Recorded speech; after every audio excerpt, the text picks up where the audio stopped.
बिस्मिल्लाहिर्रहमानिर्रहीम, अस्सलाम वालेकुम।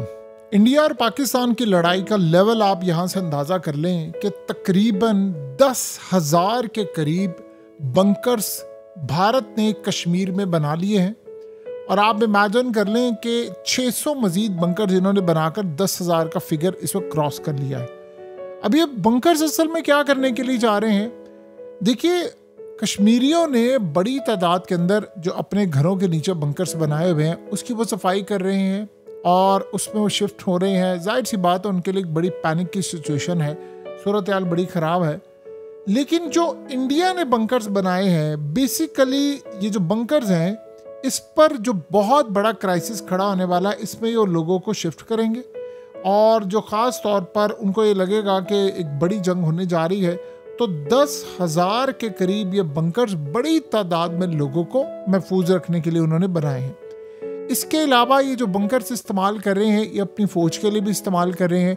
कुछ स्पेसिफिक उन्होंने बंकर्स बनाए हैं और ये इंडिया तैयारी कर रहा था काफ़ी अरसे की। ऐसा तो है नहीं कि उन्होंने 1-2 दिन के अंदर ये बंकर्स बनाए हैं। 10,000 बंकर्स बनाने में उनको बड़ा टाइम लगा। जंग उन्होंने पहले भी बहुत बड़ी करनी थी, अब भी वो बड़ी करने जा रहे हैं। तो इस सूरत हाल में बॉर्डर की साइड से उन्होंने बंकर्स बनाए हैं, वो लंबी जंग करने जा रहे हैं। अब आप इमेजिन करें कि 10,000 बंकर्स में आप कितने लाख लोगों को समा सकते हैं। अब ये एक बहुत बड़ा सवाल है। प्लान उनका कुछ ये है कि उन्होंने पाकिस्तान के खिलाफ जो जंग छेड़नी है वो बड़ी खतरनाक है, बड़ी लंबी तवील जंग होने जा रही है, जिसमें उनको ये लगता है कि जंग इस तरह की, चूंकि उन्होंने प्लान किया है कि पाकिस्तान ने कश्मीर, यानी कश्मीर जो पाकिस्तान के पास है, उसमें इंडियन फौज को वो उतारना चाहते हैं, आज़ाद कश्मीर। तो उनको ये बात अच्छी तरह पता है कि पाकिस्तान ने फिर इंडिया को अंदर तक घुसकर स्ट्राइक करना है। उस चक्कर में इंडिया एक लंबी तवील तैयारी करे। और आप ये सोचें, ये बंकर्स उन्होंने कंक्रीट के बनाए हैं, उन्होंने बम प्रूफ बंकर्स बनाए हैं, बड़ी तादाद में बनाए। तो ये इंतज़ार कर रहे थे एक लंबी जंग का, तो अब वो करने जा रहे हैं। देखिए, कश्मीर के जो लोग हैं वो जाहिर सी बात है अपसेट हैं और दोनों साइड से अपसेट हैं, क्योंकि जंग होगी तो सबसे ज़्यादा नुकसान जाहिर सी बात है आम लोगों का होता है। लेकिन एक बात आप ज़हन में रखिएगा, जंग में इस दफ़ा अगर हम ये समझ रहे हैं कि कश्मीर की हद तक रहेगी तो ये हमारी बहुत बड़ी भूल है। अब सबसे बड़ा सवाल ये पैदा होता है कि हमारे साथ दुनिया के कौन से मुल्क खड़े होंगे। देखिए, सबसे पहले तो आप ये ज़हन में रखें, दुनिया के जो बड़े ममालिक हैं वो आपको एक ही स्टेटमेंट देते हुए नज़र आएंगे और 99.99% ये स्टेटमेंट होगी कि जंग बंद करो, दोनों ममालिक बातचीत से मसला हल करें, बस इससे ज़्यादा कुछ नहीं होगा। ये जो अमेरिका के साथ मुआहदा हो गया है ना इंडिया का, ये पाकिस्तान के लिए भी एक बड़ी अलार्मिंग सिचुएशन है कि ट्रंप सिर्फ तैयारी गिराने के अल्फाज कहता रहा, इस चक्कर में उससे मुआहदा करना था। आप ये सोचे हमारे साथ वो बातें करता रहा, ये है वो है, और असल में डिफेंस मुआहदा उसका हुआ है इंडिया के साथ और 10 साल का मुआहदा हुआ। और आप सोचे पेंटागन का चीफ आया कुआलालंपुर, कोई छोटी बात नहीं थी। सो ये जो सूरत हाल इस वक्त आप देख रहे हैं, जो मामला सामने आ रहे हैं, इसमें इंडिया एक बड़ी लंबी और तवील जंग लड़ने के लिए जा रहा है और इस जंग में वो अमेरिका से, यानी ये बिल्कुल मुआहदा उन्होंने किया है पाकिस्तान पर अटैक से पहले। सो अब अमेरिका पाबंद है इस मुआहदे के तहत कि इंडिया अगर उससे इंटेलिजेंस मालूमात मांगे, रियल टाइम इंटेलिजेंस मालूमात मांगे, तो वो इंटेलिजेंस मालूमात प्रोवाइड करेगा। आपको पता है कि पिछली दफ़ा इंडिया ने इल्ज़ाम लगाया था पाकिस्तान पर कि ये जो लड़ाई हुई है ऑपरेशन सिंदूर में, उन्होंने कहा था कि चाइना ने असल में पाकिस्तान को रियल टाइम इंटेलिजेंस मालूमात फराहम की थी, हमारी S-400 की लोकेशन, हमारे तैयारों की लोकेशन, तो पाकिस्तान ने एक्यूरेटली उनको टारगेट किया। उन्होंने इल्ज़ाम लगाया था कि वो रियल टाइम इंटेलिजेंस प्रोवाइड कर रहे हैं। अब इंडिया ये चाहेगा कि इसी तरह की इंटेलिजेंस अमेरिका उनको प्रोवाइड करे और अमेरिका करेगा, और माजी में भी करते आ रहे हैं, वो अब भी करेंगे। अब देखिए, इसमें एक बात ज़हन में रखिएगा कि अमेरिका, इसराइल और इंडिया, ये जंग से पहले अमेरिका इंडिया के साथ खड़ा था। बहुत सारे लोग भूल गए हैं। पेंटागन के चीफ ने क्या कहा था कि ये इनका आपस का मामला, हमने बात ही नहीं करनी, एक दिन पहले कहा था उसने। और उसके बाद आप देखिए अगली सूरत है, ट्रंप ने क्या कहा था कि ये तो लड़ते आ रहे हैं कितने सालों से, ये कश्मीर के लिए इनको खुद ही करने दे, उसने इनकार कर दिया था। तो फिर उसके बाद जब अचानक उसने इंटरवीन किया तो उसने कहा कि भाई ऐसी सूरत हाल है, फलाना, ये मैंने जंग बंद करवाई है। वो कह रहा था न्यूक्लियर की तरफ मामला जा रहा है।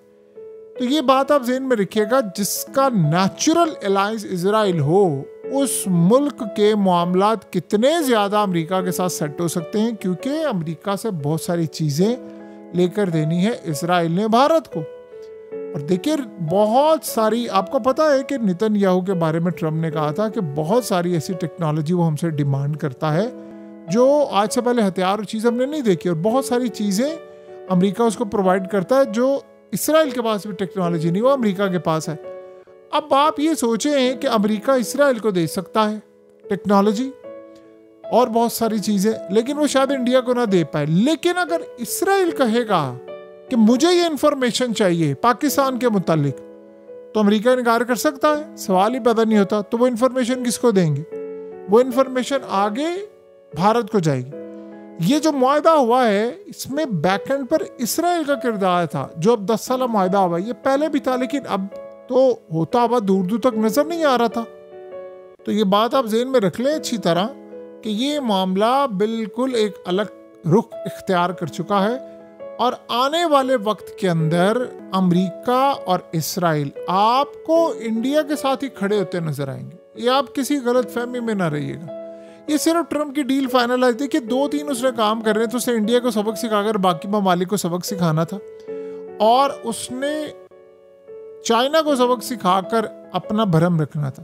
वो चाइना वाला मामला भी वो हार गया, इंडिया वाला मामला भी हार गया। इंडिया ने भी सरेंडर नहीं किया उसकी टर्म्स एंड कंडीशन पर, चाइना ने भी नहीं किया। तो अब वो बीच का रास्ता निकाल कर मामला तय करे। यानी आपको लगता है कि 1.5-2 महीने पहले इनकी लड़ाई इतनी ज़्यादा खतरनाक थी जो आज ये लेवल आपको नज़र आ रहा है।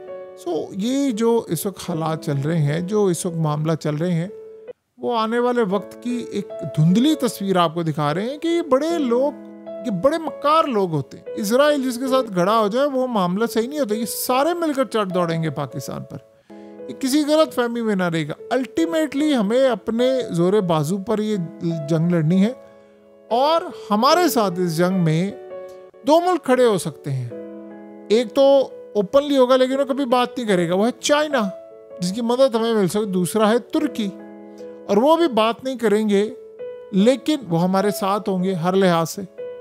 और इंडिया कहता है कि हमने इस दफ़ा जो तुर्किश ड्रोन्स पाकिस्तान को मिले उसको गिराना है, और उसकी तैयारी है उनकी। ये जो जंग है, जिस लेवल की इंटेंसिटी इस वक्त इंडिया के अंदर जारी है, जिस तरह बंकर्स वो बना रहे हैं, इतनी बड़ी तादाद के अंदर उन्हें असला जमा किया हुआ है, वो 2, 4, 5, 10 दिन, 20 दिन, 25 दिन। देखिए आम रूटीन में अगर कोई जंग होती है ना किसी मुल्क की, अफगानिस्तान और पाकिस्तान की रिसेंटली हुई लड़ाई बड़ी शदीद हुई थी, फिर सीज फायर हुआ, अल्लाह करे सीज फायर ही रहे। लेकिन आप ये देखें कि वो ताकत और है, हम ताकत और है।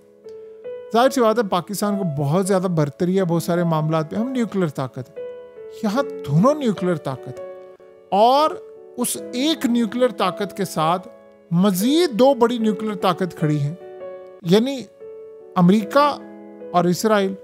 ये आपको बज़ाहिर लग रहा होगा, देखिए आज भी अमेरिका की जो इस्टेब्लिशमेंट है पाकिस्तान के मुकाबले में इंडिया के साथ खड़ी, सारी जिंदगी वो इंडिया के साथ खड़े रहे हैं।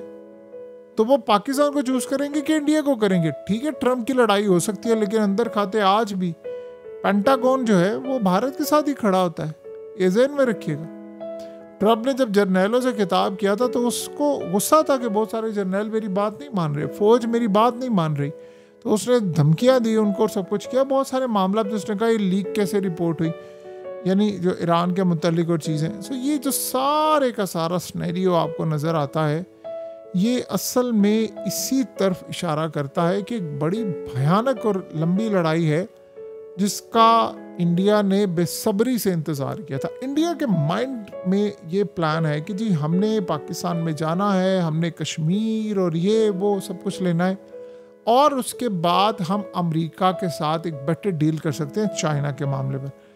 देखिए भारत ने क्या प्लान करके रखा हुआ है, उन्होंने प्लान ये किया है कि इस वक्त हम चाइना के साथ डील कर रहे हैं अपने इलाके बॉर्डर के इश्यूज बहुत सारे, लेकिन उनके दिमाग में पता नहीं किसने इनको बता दिया है कि आप अगर कश्मीर ले लें जी, गिलगित बल्तिस्तान तक चले जाए तो आप चाइना के साथ बेहतर डील कर सकते हैं, बल्कि बॉर्डर के अपने इलाके भी ले सकते हैं, क्योंकि सी पैक और बहुत सारी चीज़ें उनके लिए नुकसानदेह होता है अगर वो ख़त्म हो जाता है। और बहुत सारी चीज़ें ये समझ रहे हैं गाजर मूली का खेल है, इस चक्कर में ये अपने बहुत सारे इलाके ना गवा दें। यानी वो क्या पागलपन की हद तक। अब यानी आप सोचें, आप एक न्यूक्लियर ताकत को कह रहे हैं कि आप उससे सूबे ले लेंगे, आप उसके इलाके छीन लेंगे और वो अपने हथियारों को चुप करके यहाँ पर बैठे रहने देंगे। आपने किया ना रूस के साथ ये मामला। अगला न्यूक्लियर ताकत हो 20% इलाका ले उड़ा है यूक्रेन का। जब दोनों न्यूक्लियर ताकत होंगी तो लड़ाई भी लंबी होगी।